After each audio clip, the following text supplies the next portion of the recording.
This movie follows Frida, an ambitious waitress turned aspiring nail artist who's built a modest following with her wild, animal-themed designs. But her real obsession is a mysterious tech billionaire named Slater King. After he shockingly steps down from his company and retreats to a private island, Frida becomes completely fascinated by him. Fed up with her dead-end job and craving an escape, Frida convinces her roommate Jess to join her at an exclusive island gala where they'll work as servers. Here's where things get interesting. Frida's boss specifically warns her to stay away from Slater, mentioning a sketchy incident from before. But Frida doesn't seem concerned. At the party, surrounded by the ultra-wealthy elite and breathtaking luxury, Frida can barely contain herself. She keeps finding excuses to catch glimpses of the man she's been obsessed with. Jess sneaks Frida into the locker room, revealing hidden dresses. They change and blend into the VIP crowd. Frida approaches Slater but awkwardly falls, only to be helped by him. After a brief introduction, he invites her into his circle, introducing his therapist, Dr. Rich, and various friends. The night becomes a blur of laughter and drinks, but Slater's assistant, Stacy, interrupts, saying it's time to leave for the island. Slater surprises Frida and Jess with an invitation to join him. They eagerly accept. On the private jet, Frida marvels at the luxury of the island. Stacy asks everyone to surrender their phones for a full disconnect, and they comply. Slater shows Frida to her elegantly stocked room. After a shower, she discovers a mysterious perfume. An old maid enters, calling her Red Rabbit, leaving Frida confused. Outside, she discusses the strange clothing situation with Jess, who shares her unease. They meet other women on the island, all dressed alike, and head to the pool where Frida notices Slater, who remains uninterested in Sarah's flirtation. Later, Slater gives Frida a tour, showing her the rare Daedria flower linked to the perfume. He reveals he has repressed memories from childhood, which he discusses with Dr. Rich. Their conversation is interrupted by Stacy carrying red gift bags. At dinner, Frida spills on her dress, and Vic, Slater's right-hand man, asks about her job. Frida admits she's still figuring it out while noticing Vic's missing pinky. The group soon indulges in partying with Mdma. Everything seems perfect until Frida discovers the stain on her dress has vanished. Days blur together with endless champagne and sun-soaked fun. Slater notices a scar near Frida's eye, but before she can explain, he abruptly leaves, forgetting his vaporizer. Frida finds dirt under her nails while examining it. The next morning, she encounters Dr. Rich, who appears nervous after their gala meeting. One night, the party erupts with joy until Jess screams she's been bitten by a snake. Slater kills the snake and reassures everyone, but Jess panics and demands her phone, insisting something feels wrong. Frida feels seen for the first time and chooses to stay, while Jess reluctantly agrees. Later, Jess experiences a nosebleed alone in her room. The next morning, Frida starts her routine, a shower, her favorite perfume, and a stroll through the estate. She notices a red gift bag outside her room and, curious, enters. Inside, she discovers dozens of red bags stacked high. Before she can process this, the old maid appears, calling her Red Rabbit again. The maid offers a strange green liquid, and Frida, without hesitation, takes a sip. The maid then reveals that the liquid is snake venom. Frida's eyes widen and she bolts from the room. That night, Frida had a nightmare. Jess appears with a knife, urging her to hide it. She wakes up disoriented and pale, catching Sarah's attention. Lucas enters with a fresh bruise, but no one asks what happened. Jess is mysteriously absent, and when the men plan a fishing trip, the girls remain behind. One girl pulls out a lighter engraved with Jess's name. Frida freezes and asks about Jess, but the others don't recognize her. Panicking, Frida rushes to Jess's room, finding it empty with furniture stacked. She searches her own room and discovers a knife hidden behind the mirror. Suddenly, Sarah walks in with the same lighter. Frida insists Jess is real, but Sarah denies it, claiming she would remember another girl. Frida starts connecting the dots, the strange occurrences, waking with dirt under her nails, and everyone forgetting.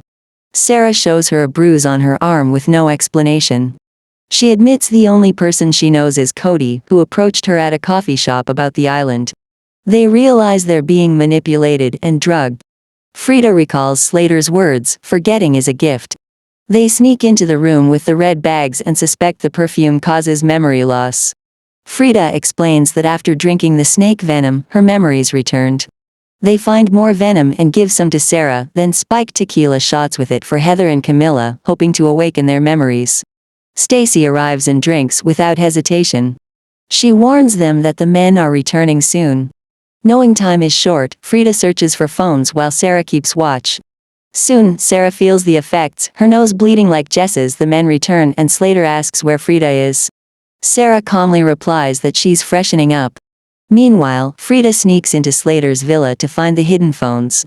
She locates a locked cupboard, pries it open, and sees the phones. Just as she reaches for them, she hears Sarah scream. Panicked, Frida hides everything. A small box falls, spilling Polaroid photos of people with red bags. Slater enters, oblivious to Frida's hiding place. The snake venom kicks in, and her memories flood back. She sees herself bound and tortured alongside other women. She realizes Jess remembered, too, leading to her death at Slater's command. Horrified, Frida rushes to Sarah and reveals Jess's fate and their manipulation. They agree to stay quiet for now and wait for Heather and Camilla to remember. At dinner, Frida struggles to maintain her composure as memories overwhelm her, the men assaulting them, the perfume erasing their truths. She recalls Lucas resisting, and Dr. Rich assaulted her recently. Now, she understands why he feared her memory. Frida fights to stay calm, and Sarah does too. They start dancing and soon, everyone joins in, creating a false sense of normalcy. Suddenly, Camilla screams, her memories have returned. In a rage, she stabs Tom repeatedly until Slater intervenes. Just then, Heather's memories resurface and she attacks Vic with a chessboard. Blood flies as Sarah tries to stab Cody but fails. Heather finally catches Vic, smashing the chessboard into his face until Stan shoots her. Heather collapses, dead. Stan spots Frida, lifts his gun, and chases her into the woods. She dodges trees, gasping for air, but he closes in, ready to finish her. Suddenly, Sarah appears from behind and smashes a rock into Stan's head. Back at the villa, Slater drags Vic's broken body inside, along with a tied-up Camilla, barely conscious.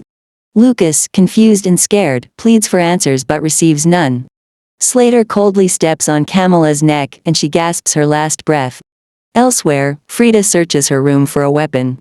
Stacy appears, distressed not from fear but from the return of her memories. Unlike the others, she chose to forget, using the perfume willingly. Enraged, she accuses Frida of ripping away her bliss. A struggle ensues, and Frida drives a knife into Stacy's chest, killing her. In the woods, Cody hunts the remaining girls under Slater's orders, but Sarah shoots him dead without hesitation. Back at the villa, Lucas remains trapped in confusion, unable to grasp the chaos around him. Frida discovers a Polaroid of herself from a year ago, realizing this isn't her first time here. She and Sarah arm themselves, Frida with a knife, Sarah with a gun. They confront Slater at his villa.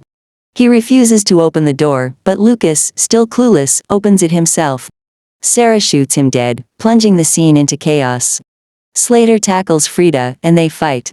Frida recalls her past escape attempt, the scar by her eye, and her identity as the Red Rabbit. She remembers a brutal act, biting Vic's pinky off. Now tied up and helpless, Slater calmly argues that forgetting leads to peace. As he rambles, Frida quietly cuts herself loose with broken glass. Gunshots ring out as Sarah fires at the door but runs out of bullets.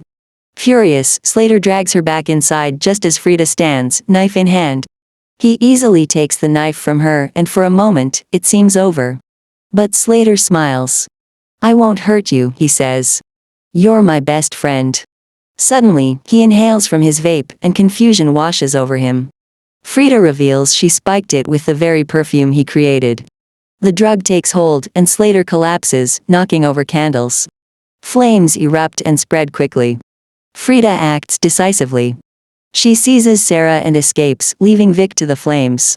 Outside, amidst smoke and ash, Sarah looks at her and says, "I hope you know what you're doing." Frida remains silent as Slater stumbles out of the burning villa. She saved him. Time passes. At a new gala, the atmosphere remains glamorous. Slater is present but transformed, dazed and ghost-like. Dr. Rich approaches, nervous but attempting nonchalance, asking to speak privately. Before Slater can reply, Frida interrupts, asserting that he's unavailable. Rich freezes, recognizing her. When she says, "I remember you," he pales. The host introduces Frida as the new CEO of Slater's company. She smiles, graceful, powerful, in control. As the crowd applauds, she discreetly adds drops of perfume to Slater's vape. Just enough to keep him calm and erase his memories. The truth behind Slater's island is far darker than mere luxury. It's a hunting ground, an illusion where women are drugged, abused, and stripped of their memories. The perfume isn't a beauty product, it's a weapon, a memory-erasing drug designed to shield predators. Wealthy men buy this perfume, not for personal use, but to conceal their crimes, erasing memories of affairs and abuse, leaving victims confused and broken. It's trauma sold as luxury, silence bottled as fragrance. Frida, once used and forgotten, now remembers. When justice fails, she becomes the weapon they never anticipated. She marries her monster, takes over his empire, and keeps him drugged, just as he did to her. Blink Twice isn't merely a twisted thriller, it reflects how the powerful can reshape reality. Sometimes, survival means becoming the villain they fear. If you enjoyed this breakdown, smash that like button and share it with a friend. Don't forget to subscribe and ring the bell so you never miss a recap.